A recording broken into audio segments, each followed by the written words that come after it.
Daming tao. Artist yan. Excuse me po.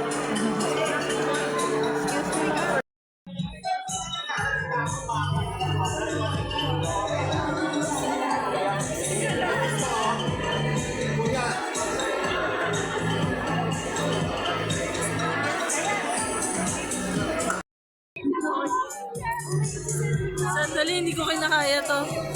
Pero kaya na tayo picture na sila Pim. Ay, sa Video lang eh.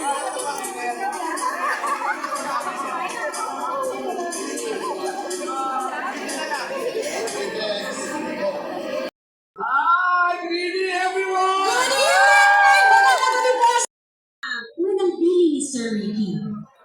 Magandang maging mahusay na writer, pero tandaan niyo to, mas mahalaga ang maging mabuting tao. Tama. Diba?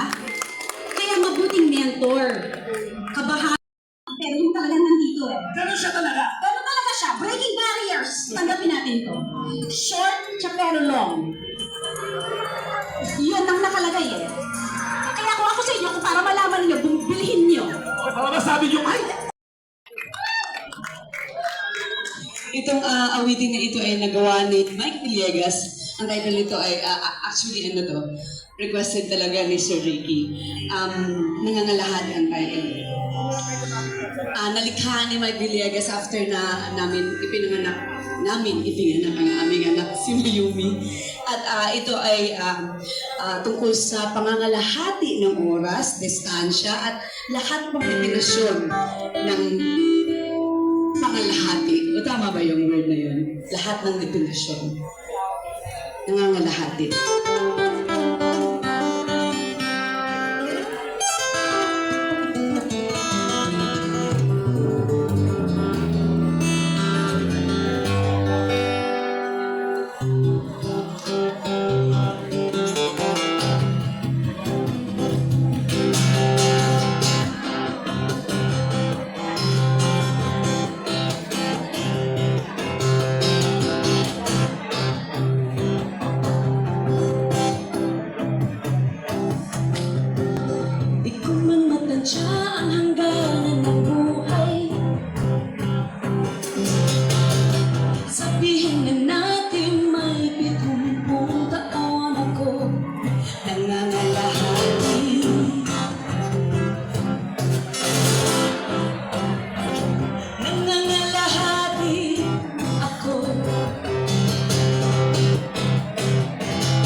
Gusto mo maging writer? Oho, pero hindi yun. I think I'm gay. Pinagmasdan ni Sally si Joshua, saka sinabi, sabay kibit baliktad. Alam ko, ano naman ngayon? Gay ang Lolo Jim at Lolo Dale mo, trans ang Auntie Erich mo, queer ako, at ngayon ay gay ka. Nagunaw ba ang mundo? Sally never defined who she was. Basta she was. Tubig siyang sumusunod sa hubog at hugis ng kung sino man o ano man na makasex niya. Hindi pa niya alam ang tawag sa mga ito noon, pero years later, Basahin ang ilang bahagi sa buhay ni Oscar, ang berdugo ng 70s, mga kaibigan, award-winning director, Direk Eric Mani.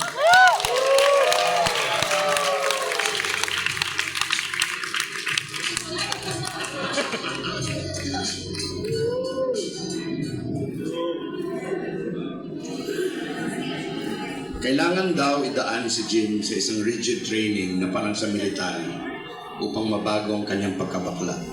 Kung hindi, baka wala ring mangyari. Sinimulan nila ang training isang buwan matapos i-anunsyo sa mga dyaryo at sa TV noong Setyembre na ipapailalim na sa martial law ang buong bansa. Hindi military takeover, paliwanag ni Oscar kina Luis. Civilian government pa rin. Pero kung siya ang masusunod, dapat nga military takeover na. Matigas ang ulo ng mga kababayan natin. Bakla ay nanatili, makitid at mapang-api. Para basahin ang ilang karanasan ni Jim sa isang conversion camp. Tatawagin po natin isa sa may pinakamagandang mukha sa industriya maliban sa akin. Totoo yan. Yung maliban sa akin ang hindi totoo. Yung maganda, oo. Ang kawagis ni Mama Mel. Oh! Ladies and gentlemen, Miss Lisa Casado.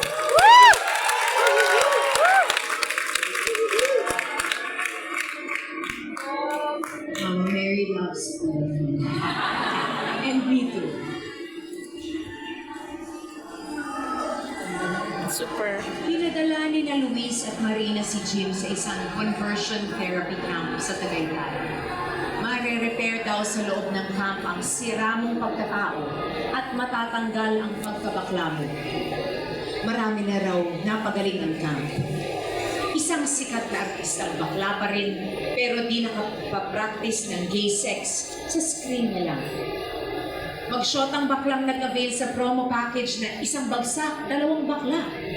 Oh my Yun God. nga lang, isa lang sa kanila ang na-convert. Yung isa ay baklang-bakla pa rin. Isang natakot nang makakita ng retrato ng mga hubong. Para masilip natin ang mundo at buhayin ni Mikey, ay palakpakan natin ang isang student leader at essayist. She's an icon in the LGBT community. Isa siya sa resource person. Nung nagre-research si Sir Ricky para sa kalahating baghan, isa rin siya sa mga unang nakabasa ng manuscript ng nobela. Let's welcome Miss Clara Espedito.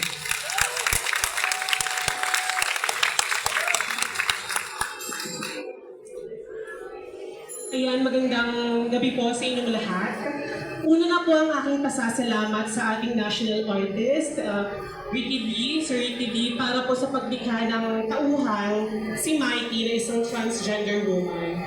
Bilang isang transgender woman din po, natuwa po ako nung nabasa ko yung excerpt kasi para talagang ako yung nagsasalita and kuhang-kuha po talaga yung danas ng isang transgender woman. Kaya dito pa lang po, malaki na po ang pasasalamat ko.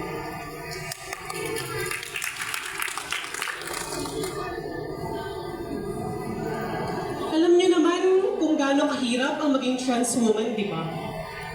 Yung lagi kang nami-misgender. Lagi nilang ipipilit na lalaki ka. Lalo na kung not cis-passing trans ka. Dapat itsura ka talagang babae. Acceptance, respect. We create safe spaces not only for creativity, pero safe spaces for us to be who we are and who we want to be. Tama! Kaya naman ang susunod nating performer fought for who he wants to be. Hindi lang po siya isang warrior, trailblazer din siya, at inspiration sa lahat na kahit hindi man lang yung mga miyembro ng ating Rainbow Spectrum. Our next performer is a music icon, a former child superstar, a multi-awarded singer and performer, a maverick. Please welcome the one and only Ice Sigera.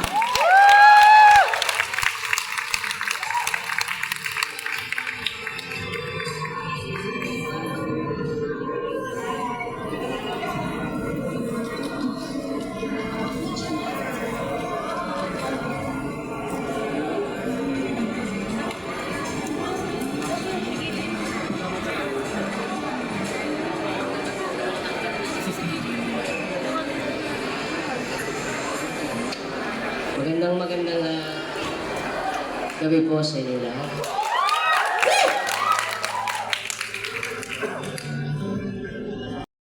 Aming napaka-colorful na komunidad na tinatawag natin lahat na LGBTQIA to Z. Bukas na natin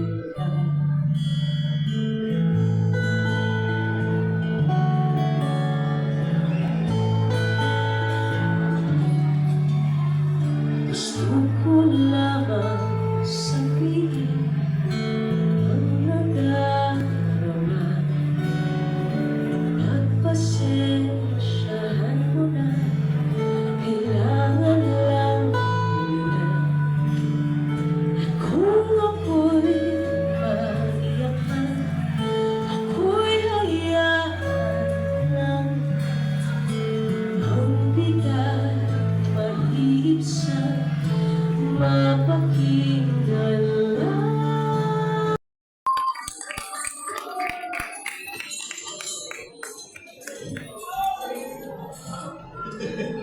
Hello. Magandang gabi po sa inyo lahat. Una-una sa lahat, maraming salamat po Sir Ricky. Malaking karangalan po na maisama sa magbabasa sa nobelang isinulat po rin. Kasama na po ang mga kasama natin sa industriya. Maraming salamat po and masaya ako na i-share itong stage kasama ko.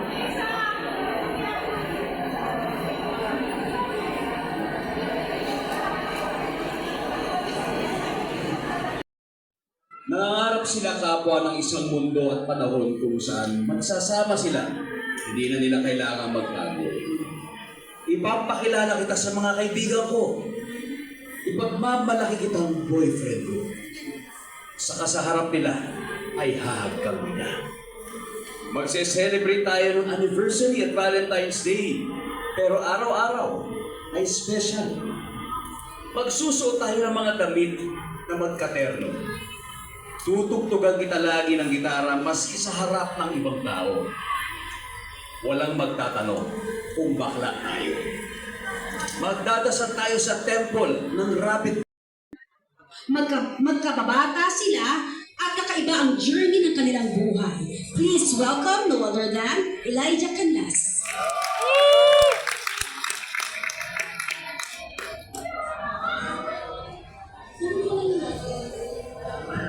Magandang gabi po. Una, congrats and salamat Sir Ricky. Bata pa man sila, ay si Tonyo na ang tagapagtanggol ni Paul. Sa mga bully sa klase, sa isang teacher na ipinahiya si Paul. Maski sa asong kalyeng muntik na siyang kagatin. 13 anyos sila nung unang maghalikan. Sa CR, sa likod ng eskwelahan. Inosenteng halikan, parang dumaplis lang at di sinadya. Pero noong college, matapos ang isang rally sa eskwelahan kung saan nahiga maraming estudyante sa kalsada upang magprotesta laban sa pagpasok ng mga mobil ng military. Noong silang dalawa na lang ang sadyang nakaiwang, nakahiga pa rin sa gilid ng kalsada, bumaling si Tonyo at hinalikan siya. Mula noon, ay dalawa na silang ipinagtatanggol ni Tonyo. Siya at ang bayan. Di nagtagal ay nag-drop out na sa eskwelahan si Tonyo. Lalong naging aktibo sa community organizing, tinanggal ang social media, hinigop ng ilusan, hinigop ng underground, hinigop ng dilim, hinigop ng mga di na alam ni Paul kung saan, kung ano, kung kailan, hanggang sa isang gabi ay dumating. Yakap, halik, luha. Tonyo, huwag ka munang aalis. Tonyo, kailan ka babalik? Ang mga mata ni Tonyo, tuwing magbabalik, ay may mga nasaksihan ng dugo. Hapis, karahasan, tumatandang mga mata, nagagalit ng mga mata, na nararamdaman niya sa pagyakap nito sa kanya.